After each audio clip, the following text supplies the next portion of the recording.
నమస్తే తెలుగు వన్ న్యూస్కి స్వాగతం. నేను రూపానాథళ్ళ. ఈరోజు మనతో పాటు స్టూడియోలో పొలిటికల్ యాక్టివిస్ట్ యష్ బొద్దులూరి ఉన్నారు. వారితో మాట్లాడదాం.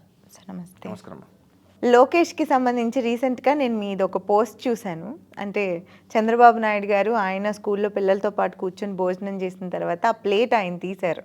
ఒక అద్భుతమైన సన్నివేశాన్ని నేను ఈరోజు చూశాను అని మీరు పెట్టారు.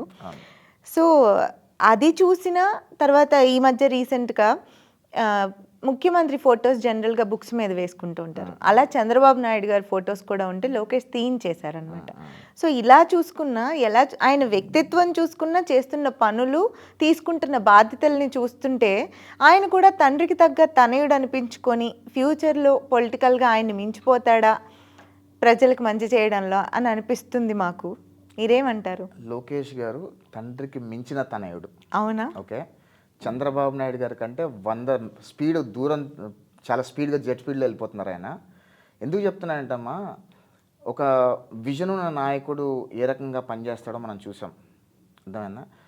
ఒక నాయకుడు ఏ రకంగా ప్రజల సమస్యలను తీర్చుకుంటూ, ఏ రకంగా ప్రజల కోసం పనిచేయాలి, అలానే విజన్ కూడా ముందుకు తీసుకెళ్ళాలి అనుకుంటున్న నాయకులు కూడా చాలా తక్కువ మంది ఉంటారు. లోకేష్ గారు అన్నీ బ్యాలెన్స్ చేసుకుంటూ వస్తున్నారు. నేను ఒక చిన్న ఎగ్జాంపుల్ చెప్తా. ఇందాక మీరు అన్నారు, ఒక స్కూల్కి పబ్లిక్గా చంద్రబాబు నాయుడు గారు తిన్న ఎంగిల్ పళ్ళాన్ని తీసుకెళ్ళి సింక్లో పడేశాడు. అది ఎప్పుడైనా జగన్మోహన్ రెడ్డి చేయడం చూసారా? జగన్మోహన్ రెడ్డి వాళ్ళ తండ్రిని కూడా కొట్టాడు, వాళ్ళ తల్లిని కూడా కొట్టారనే ఆరోపణలు ఉన్నాయి. మనం చూసామో నాకు తెలియదు, కానీ వాళ్ళ పార్టీ వాళ్ళే అంటారు. ఆఖరికి రాజశేఖర రెడ్డి గారి ఆత్మ కేవీపీ గారు చెప్పారు డైరెక్ట్గా, జగన్మోహన్ రెడ్డి వాళ్ళ అమ్మను కొట్టాడు, రాజశేఖర రెడ్డి కూడా ఎంగిల్పల్లంతో కొట్టాడు అని చెప్పి అని అంటారు. అవునా?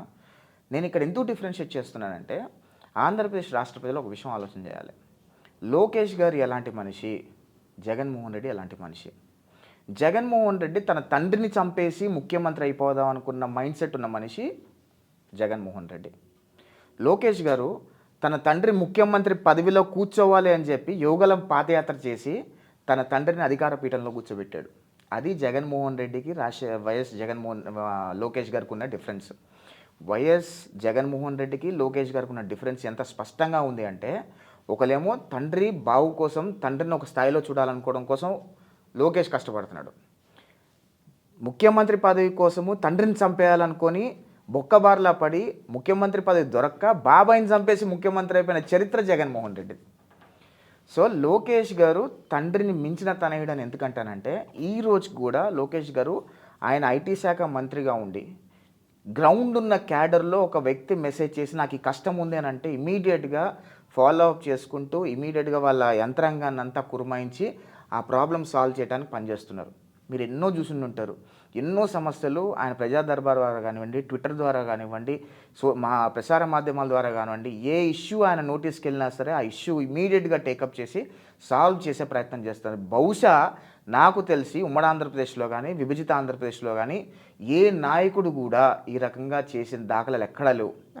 ఒక నాయకుడు ప్రజల కోసం కష్టపడుతూ ప్రజల కోసమే పనిచేయాలి, మా కుటుంబాన్ని రాష్ట్ర ప్రజలు ఇంత ఆదరించారు కాబట్టి మా కుటుంబం కూడా ప్రజల కోసమే పనిచేయాలనే ఒక తాపత్రయంతో ఈరోజు లోకేష్ గారు చేస్తున్న పనుల్ని మనం అందరం కూడా హర్షించాల్సిన అవసరం ఉంది. అదేవిధంగా లోకేష్ గారు రీసెంట్గా ఇన్వెస్ట్మెంట్ తేయడానికి ఎంత కష్టపడుతున్నారో మనం చూస్తున్నాం. గూగుల్ దగ్గర నుంచి, అదేవిధంగా ఇతరితర పెట్టుబడుల దగ్గర నుంచి, ఎలక్ట్రానిక్ మ్యానుఫ్యాక్చరింగ్ యూనిట్స్ దగ్గర నుంచి, సెమీకండక్టర్ మ్యానుఫ్యాక్చరింగ్ యూనిట్స్ దగ్గర నుంచి, సోలార్ ప్యానల్స్ మ్యానుఫ్యాక్చరింగ్ యూనిట్స్ కూడా మన ఆంధ్రప్రదేశ్ రాష్ట్రంలో వచ్చేటట్టు నుంచి, అదేవిధంగా హైడ్రోజన్ తయారు చేసే కంటైనర్స్ కూడా మన రాష్ట్రంలో తయారవడం దగ్గర నుంచి, అలా వివిధ సందర్భాల్లో వివిధ ఇష్యూస్ మీద, వివిధ ఇన్వెస్ట్మెంట్స్ మీద అన్నీ మన రాష్ట్రానికి రావాలి అని చెప్పి అహర్నిశలు కష్టపడి ఏదో ఒక రకంగా మన రాష్ట్రంలో ఎంప్లాయ్మెంట్ క్రియేట్ చేయాలి, మన రాష్ట్రం టాప్ 3 స్టేట్స్లో ఒక రాష్ట్రంగా ఉండాలి అని చెప్పి ఆయన చేస్తున్న కృషి. అంటే చంద్రబాబు నాయుడు గారు 95 సీఎం అయినప్పుడు ఆయన ఏ రకంగా అయితే ఫైళ్ళు పట్టుకొని న్యూయార్క్ వీధుల్లో తిరిగారో,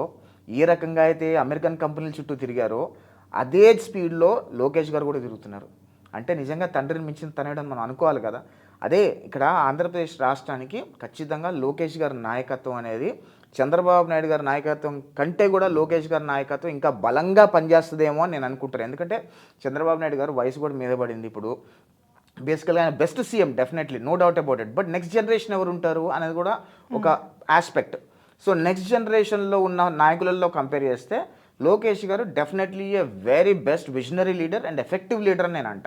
ఎందుకంటే ఆయన యువగలం పాదయాత్ర చేసి మొత్తం క్యాడర్లో కనెక్ట్ అయిన వ్యక్తి. రేపు ఆయన ముఖ్యమంత్రి అయ్యాడు అనుకోండి, ఖచ్చితంగా ఏ ఊర్లో ఏ సమస్య ఉందో ఆయనకు ఆల్రెడీ మైండ్ సెట్లో ఉంది. ఈ మంత్రి వచ్చి, ఈ శాఖ మంత్రి వచ్చి ఈ నియోజకవర్గంలో ఈ ప్రాబ్లం ఉందనంటే ఆయన తిరిగినప్పుడు ఖచ్చితంగా ఆ ప్రాబ్లం కనిపించి ఉంటుంది కదా, ఇమీడియట్గా సాల్వ్ చేసే అవకాశం కూడా ఉంటుంది. So definitely Lokesh is going to be a very powerful leader in Andhra Pradesh and also heal definitely emerge as a very better chief minister in Indian politics. Definitely, that's for granted. Right. Thank you.